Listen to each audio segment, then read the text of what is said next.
जय मसीह सभी को। और हमारा बाइबल स्टडी सीरीज़ में हम एपिसोड 5 तक कर चुके हैं। तो आज हम 13 और 14 पद पढ़ेंगे। जैसे पिता अपने बालकों पर दया करता है, वैसा ही यहोवा अपने डरवैयों पर दया करता है, क्योंकि वो हमारी सृष्टि जानता है और उसको स्मरण रखता है कि मनुष्य मिट्टी ही है।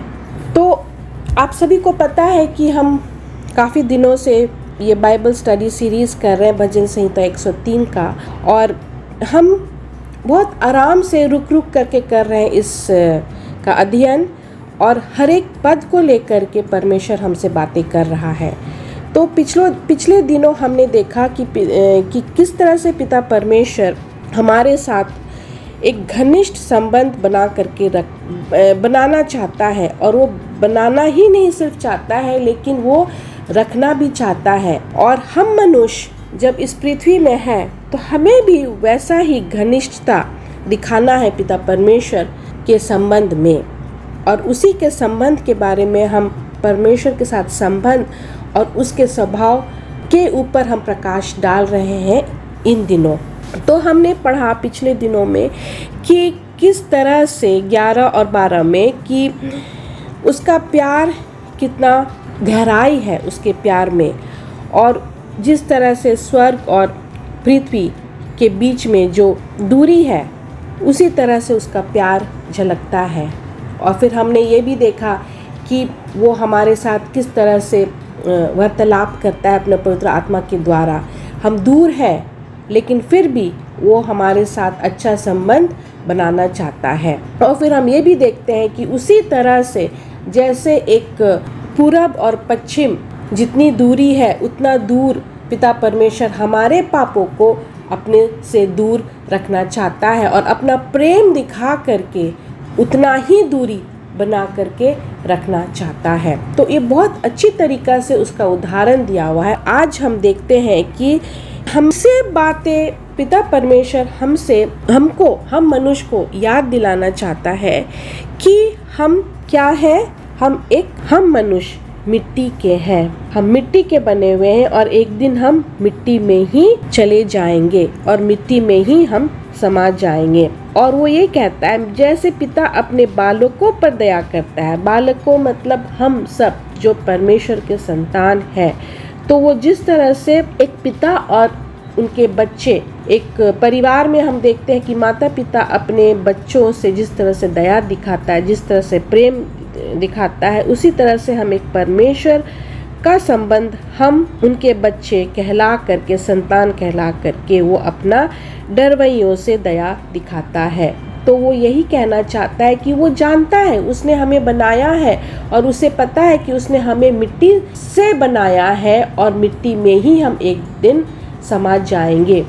और अगर इसके बारे में आप ज़्यादा जानना चाहते हैं तो हम उत्पत्ति का पुस्तक में देखते हैं आदम और हवा को किस तरह से पिता परमेश्वर ने बनाया है। और आप और उसको डिटेल से अगर पढ़ना चाहते हैं तो मैं आपको मदद कर सकती हूँ। आपको पुराना नियम उत्पत्ति पहला पुस्तक है, उत्पत्ति का चैप्टर 2 पद 21 और 22 में मिलता है। अगर आप 4 से भी पढ़ेंगे, चैप्टर 2 का 4 से भी पढ़ेंगे अंत तक जो आपको 25 तक है, उसमें आपको पूरा पता चलेगा कि किस तरह से परमेश्वर ने एक इंसान को बनाया, आदम और हवा को, और किस तरह से मट्टी से बनाया और किस तरह से उसने अपने सांस परमेश्वर ने अपना सांस फूंक करके उसके नाखों में उसे एक जीवित इंसान बनाया।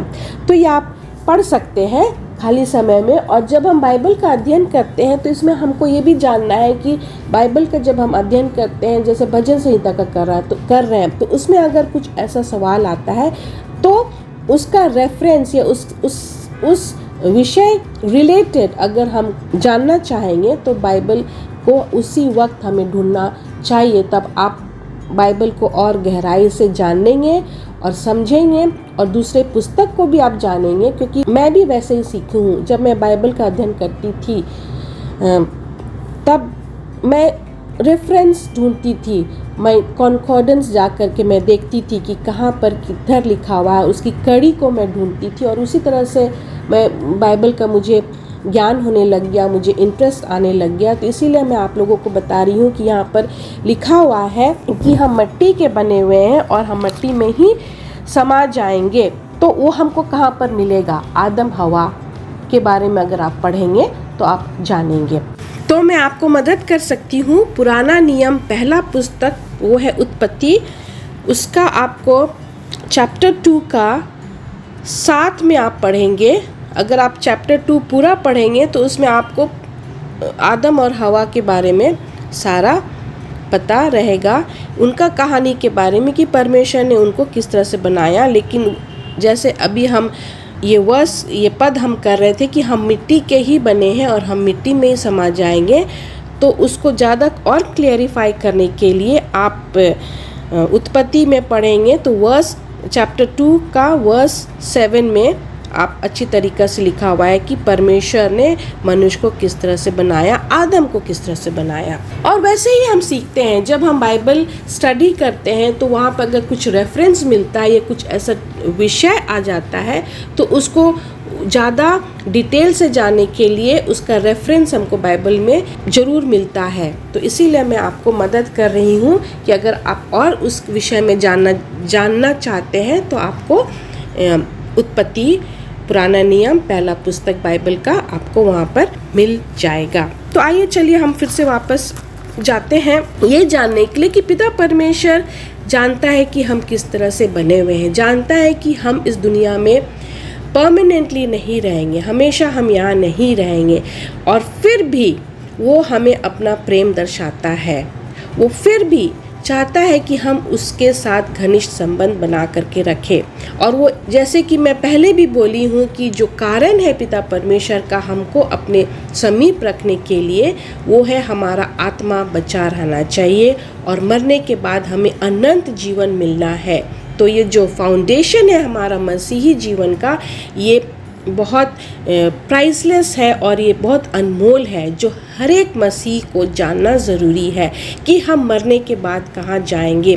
बहुत सारे मसीही लोग भी नहीं विश्वास करते हैं कि हम मरने के बाद में हमको कहाँ जाना है और हमको स्वर्ग जाने के लिए हमको उसके ऊपर में बहुत वर्कआउट करना है या बहुत मेहनत करना है। नहीं, यहाँ पर मैं उस टॉपिक को भी एक दिन मैं छूऊंगी सैल्वेशन के ऊपर में।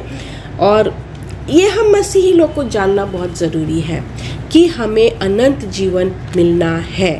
हम सिर्फ इस धरती में हमेशा के लिए नहीं आए हैं। तो पिता परमेश्वर यहाँ पर ये हमें बताता है कि उसे पता है कि किस तरह से हम बने हुए हैं, लेकिन फिर भी वो हमसे इतना प्यार करता है।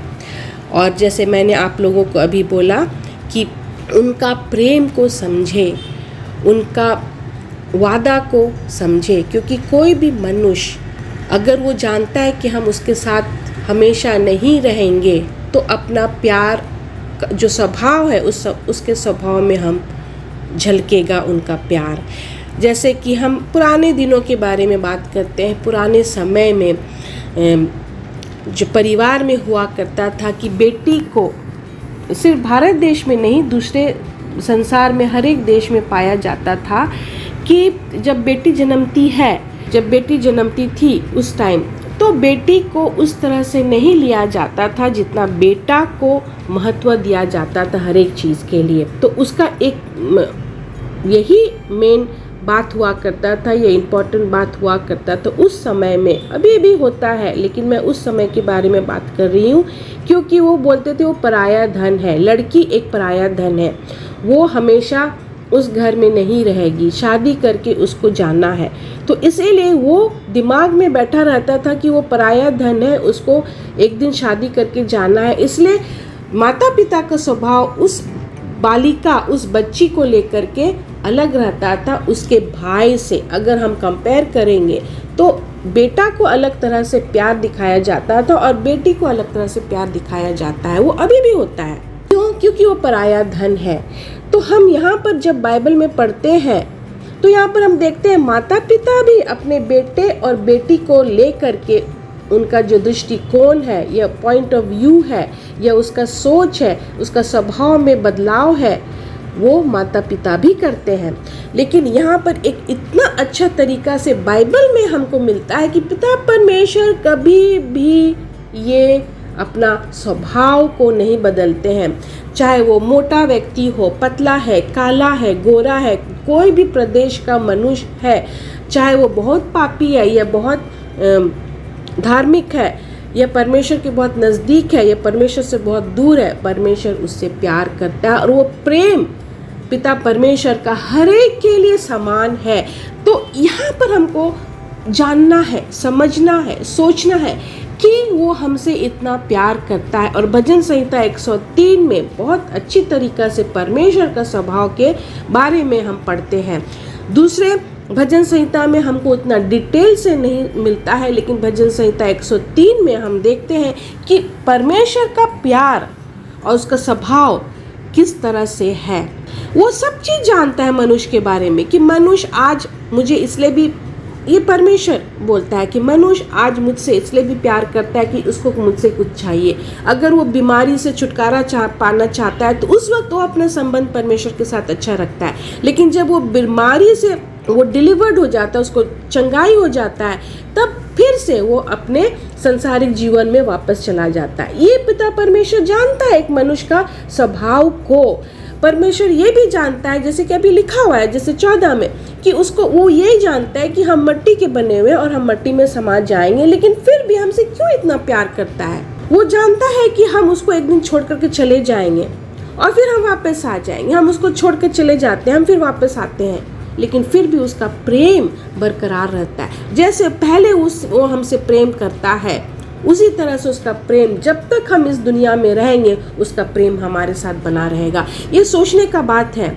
अगर आप एक मनुष्य को देखोगे तो उसका प्यार में, मूड में उसका चेंजेस आता है, उसका स्वभाव में चेंजेस आता है। और इसीलिए मैं हमेशा यही कहती हूँ कि जो पिता परमेश्वर आपको आज देता है वो कोई भी मनुष्य नहीं दे पाएगा। चाहे आप पैसों को लेकर के देखोगे, चाहे आपको अच्छा खुशी ज़िंदगी चाहिए होता है या आप एक अच्छा ज़िंदगी आप चाहते हो, आपको परमेश्वर ही देगा। अगर आपको एक मनुष्य से मिलता है तो आज आपको मिलेगा, कल पता नहीं वो मनुष्य का स्वभाव कैसे हो जाएगा। उसका मूड में चेंज होगा, उसका मूड स्विंग होगा, उसका सोच में बदलाव रहेगा, क्योंकि उसका स्वभाव परमेश्वर का स्वभाव के साथ के जैसा बिल्कुल नहीं है। जो हम यशाया का पुस्तक में पढ़ते हैं कि परमेश्वर का सोच और मनुष्य का सोच में ज़मीन अंतर का फ़र्क है। लेकिन यहाँ पर हम पढ़ते हैं भजन संहिता 3 में 11 और 12 में कि परमेश्वर स्वर्ग में बैठा हुआ और हम धरती में हैं, लेकिन फिर भी वो हमसे वार्तालाप करता है और फिर भी वो हमारे पापों को क्षमा करके वो उसके बारे में नहीं सोचता है। तो यहाँ पर मेरे प्रिय भाइयों और बहनों, या जो भी वीडियो सुन रहे हैं, आप ध्यान से सुने। परमेश्वर के पास आप आए, परमेश्वर आपका हमेशा साथ देगा, आपको दुष्ट लोगों से बचा करके रखेगा, आपको बताएगा कि वो आपसे कितना प्रेम रखता है। मनुष्य का प्रेम आपको मिलेगा, अच्छा है, आपको अपने परिवार से मिलेगा, आपको अपने दोस्तों से मिलेगा, लेकिन जो परमेश्वर का प्रेम है वो अलग तरह का प्रेम है। वो आपको कभी नहीं छोड़ेगा और ना ही त्यागेगा। धन्यवाद।